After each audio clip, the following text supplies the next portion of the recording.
বং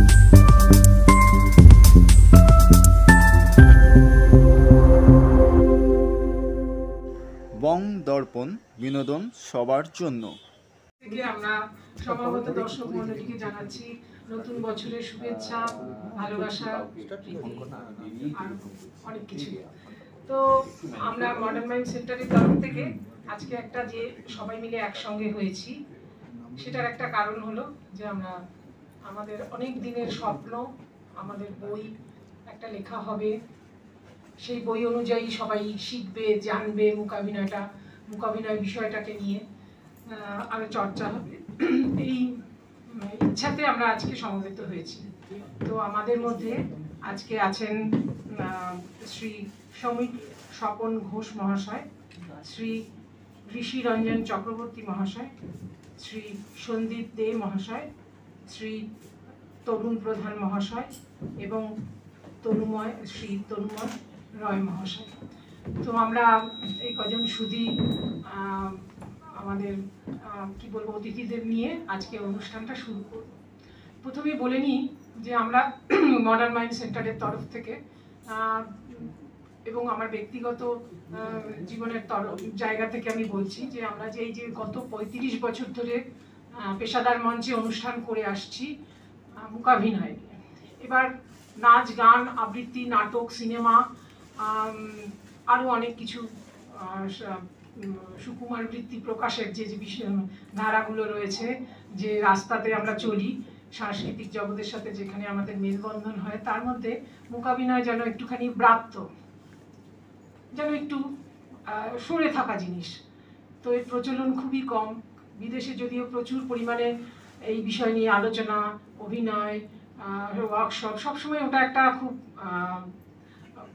কি বলবো সাবলীল একটা ব্যাপার সবসময় থাকে, কিন্তু আমাদের এখানে কি হয় যে সেটা নিয়ে মানে খুব কম লোকই কাজ করেন, এবং যেটা কাজ করেন তার একটু পাশে থাকে, সেটা প্রমিনেন্ট নয়। এবার সব থেকে সমস্যা হচ্ছে যে আমরা যে অনুষ্ঠান করছি, আমরা যে এই মাধ্যমটা নিয়ে কাজ করছি, এই মাধ্যমটার গোড়ার কথা, কিভাবে ব্যাকরণগতভাবে এটাকে সঠিক করা যায়, কিভাবে এটা উৎপত্তি, বিকাশ, ক্রমবিকাশ ইত্যাদি নিয়ে খুব বেশি আলোচনা নেই।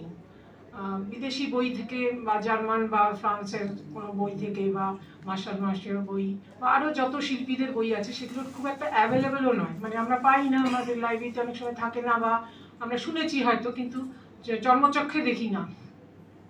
তো আমাদের এই অভাবটা কিন্তু চিরকাল আছে। আমাদের গুরুজি শ্রী যোগেশ দত্ত মহাশয়, ওনার একটা বই আছে, আমি ছোটবেলা দেখেছিলাম যখন শুরুতে শুরু করতাম, শ্যামমোহন চক্রবর্তীর একটা বই দেখেছিলাম। তো সেটা সেই বইয়ের মধ্যে সেটা পড়ে সেই গ্রামার সম্পর্কে কোনো ধারণা বা এই মাধ্যমটা সম্পর্কে অতীত, বর্তমান, ভবিষ্যতের কোনো সেভাবে আমি কিছু পাইনি। তো এটার একটা অভাব চিরকালই আছে। আমাদের এই যে ওয়ার্কশপগুলো চলে, আমাদের এই যে ছাত্রছাত্রীদের শেখাই আমাদের ইনস্টিটিউটে বা অন্যান্য কোনো জায়গায়, সেখানে গিয়ে দেখি তাদেরকে যা শেখানো হয় তারা কিছুদিন বাদে সেটা ভুলে যায়, মনেও থাকে না। তাদের কাছে একটা কিছু, এটা কোথা থেকে এসছে, কেন এসছে, ছোট বাচ্চা বা মাঝামাঝি, তারা ওইসব ব্যাপারগুলো অত মাথাতেও নেয় না, মনেও রাখে না। অনেকেই কিন্তু ডিমান্ড করেছে একটা বই হলে ভালো হয়, একটা বই কেন নেই, কোনটা দেখে জানবো, কোনটা দেখে শিখবো। তারপর মূকাভিনয় তো মোটামুটি একটা গল্প তৈরি হলো, অধিকাংশ ক্ষেত্রেই একটা হাস্যরসাত্মক কিছু একটা হলো, তারপর ওখানে অভিনয় হলো, ওখানেই শেষ হয়ে গেল, তারপর ওটা ভুলেও গেল।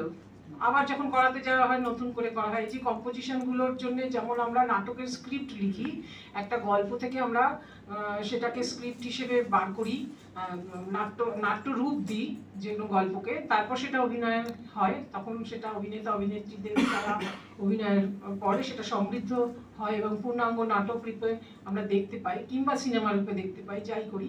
সেরকম মূকাভিনয়ের কোনো স্ক্রিপ্ট ইত্যাদি কিছু নেই, সবটাই কিরকম একটা, যেহেতু ইলিউশনমূলক আমাদের জিনিস, আমরা পোশাক আলাদা আলাদা চরিত্রের জন্য ব্যবহার করি না, আলাদা আলাদা মেকআপ, প্রপস ইত্যাদি কিছুরই সাহায্য নিই না, সেরকম স্ক্রিপ্টটাও যেন কিরকম একটা কি বলবো, মানে সেটা কোনো ভিত্তি থাকে না, যে যেরকম পারছে করছে, কে ডান দিক দিয়ে ঢুকলো, বা দিক দিয়ে ঢুকলো, যে যেমনভাবে অ্যাকশন করলো, কিন্তু কিবা এই যে গল্পটা একটা আছে, এই গল্পটার উপর ভিত্তি করে খুব শার্প কোন অ্যাকশন দিয়ে কিভাবে কোন চরিত্রটা কিভাবে প্রকাশ করলে কত সহজে হবে বা পুরো গল্পটা একটা সলিড ফর্ম পাবে সেই বিষয়ে কমলবাবু আলোকপাত করেছেন এবং সেটাকে লিখেছেন। 18টা গল্পের স্ক্রিপ্ট এতে দেওয়া আছে।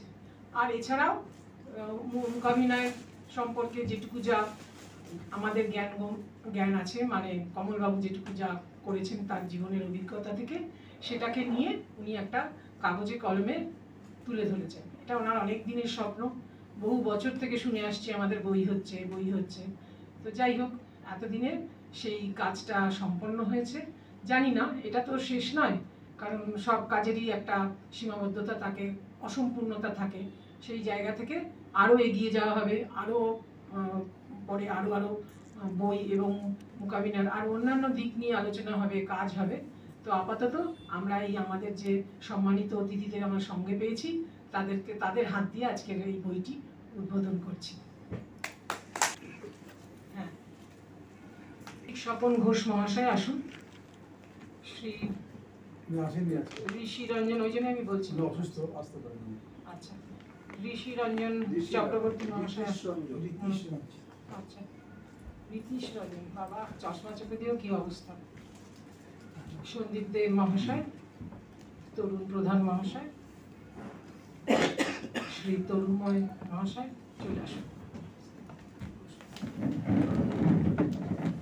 প্রসঙ্গে বলে রাখি, আমাদের এই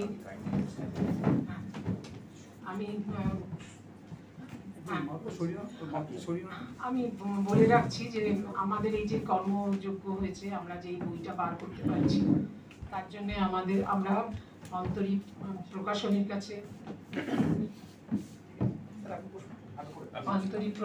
কাছে কৃতজ্ঞ। এবং আমাদের মাঝে আছে যে তনুময় রয়, উনি আমাদের ভাস্করের সঙ্গে যোগাযোগ এবং সবকিছু মিলিয়ে আমরা অত্যন্ত